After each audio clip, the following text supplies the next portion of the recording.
জাতীয় নির্বাচনকে ঘিরে জয়পুরহাট জেলায় শেষ মুহূর্তের সব প্রস্তুতি সম্পন্ন করছে নির্বাচন কমিশন ও জেলা প্রশাসন। ইতিমধ্যে জেলার বিভিন্ন ভোট কেন্দ্রে ব্যালট পেপার সহ প্রয়োজনীয় নির্বাচনী সামগ্রী পৌঁছে দেওয়া হচ্ছে। ভোটারদের মাঝে উৎসাহ ও আগ্রহ লক্ষ্য করা যাচ্ছে বলে জানিয়েছেন সংশ্লিষ্টরা।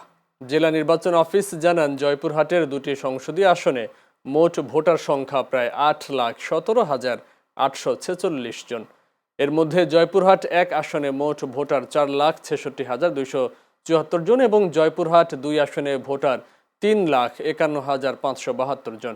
ভোট গ্রহণের জন্য জয়পুরহাট ১ আসনে ১৫১টি এবং জয়পুরহাট ২ আসনে ১০৪টি ভোট কেন্দ্র নির্ধারণ করা হয়েছে। এদিকে নির্বাচনকে অবাধ, সুষ্ঠু ও শান্তিপূর্ণভাবে সম্পন্ন করতে জেলা জুড়ে পুলিশ, বিজিবি ও অন্যান্য আইনশৃঙ্খলা বাহিনী মোতায়েন রয়েছে।